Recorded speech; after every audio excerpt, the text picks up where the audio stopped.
Salut! Et si on parlait des abdominaux, est-ce qu'ils tiennent vraiment le dos? Bon, alors il faut que tu travailles tes abdominaux, que tu serres bien la sangle abdominale, parce que ça tient le dos, il paraît. Alors, allez, on serre les abdos, ça va le faire, ça va tenir mon dos. Ah oui, mais là, il y a un problème, là, et de taille.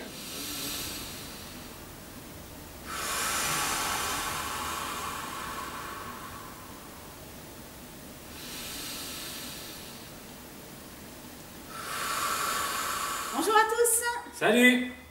Alors comme ça, tu te poses des questions sur les abdominaux, hein, s'ils tiennent le dos. Ben justement, on va y répondre.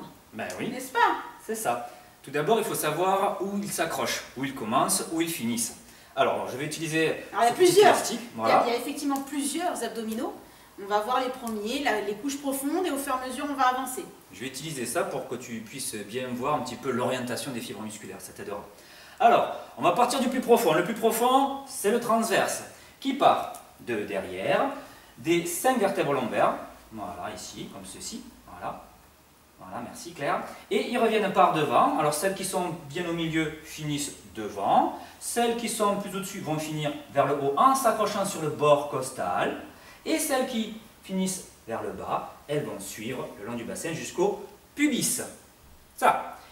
Donc, on a en gros 3 points principaux d'accroche.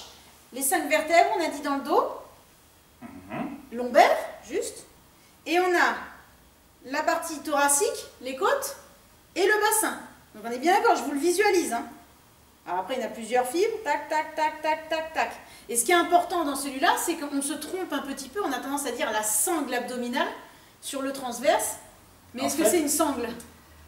Non, musculairement parlant, non. Parce qu'en fait, on en a 2 qui se rejoignent au milieu. Donc on a montré que celui-là du côté de droite de Claire, mais vous avez exactement la même chose du côté de gauche.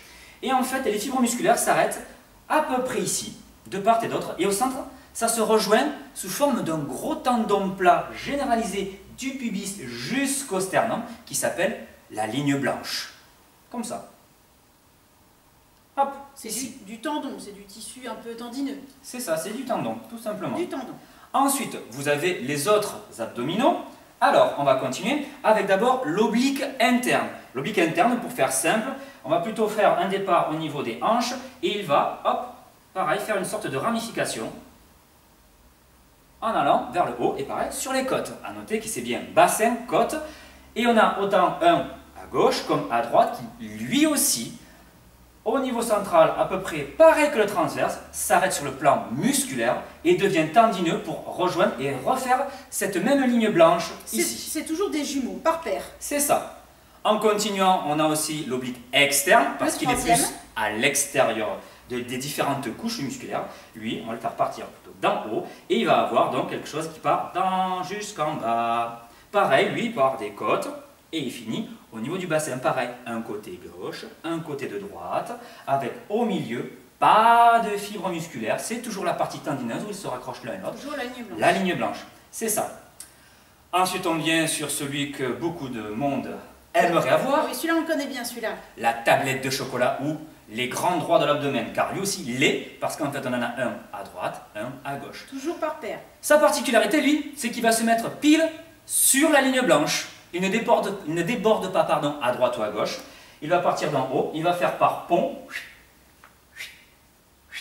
jusqu'en bas. Un à droite, un à gauche, qui donne à chaque fois par paire, voilà, vous savez, les petits carrés là. Oui, quelqu'un qui est très musclé du grand droit, effectivement, on voit. Voilà. C'est pour ça que on pense aux tablettes de chocolat. Parce que ça ressemble à une tablette de chocolat, ni plus ni moins.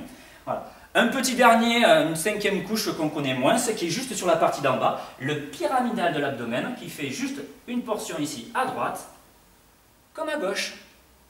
Voilà pour grosso modo toutes les insertions. Alors, vous remarquez que je suis enceinte, hein, c'est pas grave, hein, ça sert quand même de modèle. Ouais. Donc on est bien d'accord, on va résumer sur ces points-là. Là, on est obligé, pour répondre à la question, de voir la partie anatomique, sinon on ne peut pas répondre. Donc, en termes d'insertion musculaire, à part les 2 paires de transverses qui ont une accroche sur 5 vertèbres lombaires, dans le bas du dos, tout le reste, les insertions sont au niveau, alors sternum ou les côtes, et le bassin. Il faut bien garder ça en tête et vous pouvez sans problème consulter des livres d'anatomie ou ce genre de choses. Ça, on le retrouve sans problème. Voilà. Exactement. Ce qui veut dire que si ça doit tenir le dos, ça doit être directement accroché au dos. Or, ce n'est pas le cas. Voilà, on voit que sur l'intégralité de tous les abdominaux, il n'y en a que les deux, c'est le transverse. Les transverses, exactement. En plus de ça, ils s'insèrent non pas de manière proche, mais ils sont à distance parce qu'ils enveloppent toute la masse viscérale. Et en plus, sur le plan osseux, ils s'accrochent sur les parties extrémités latérales qu'on appelle les apophyses transverses de vos vertèbres lombaires. C'est-à-dire qu'ils ne vont pas directement sur la vertèbre. Ils ne font que aller et venir à distance. Et rien que ça déjà, ça nous incite à réfléchir comme il faut et dire non, c'est pas possible. Ça ne peut pas tenir le dos tel quel. Alors on va vous laisser réfléchir à tout ça, mais on va vous rajouter en même temps qu'on parle. Vous allez voir une image, on va vous ajouter une coupe transversale. Alors c'est assez intéressant. En plein milieu, c'est comme si on coupait le corps en deux. Et vous verrez sur cette image-là, à la limite faites pause, n'hésitez pas à prendre le temps de regarder. C'est surtout globalement de voir la place que vont prendre les muscles qui sont eux dans le dos, les viscères et la couche des abdominaux, la proportion. Et c'est vraiment intéressant, à vous de juger par vous-même.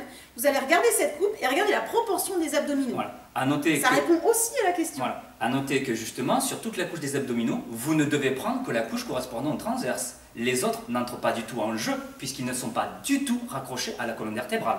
Donc ne prenez que le transverse et appréciez justement comment la nature a bien réparti les muscles, leur épaisseur par devant et leur épaisseur par derrière. Alors, est-ce que les abdominaux tiennent le dos? La réponse c'est non.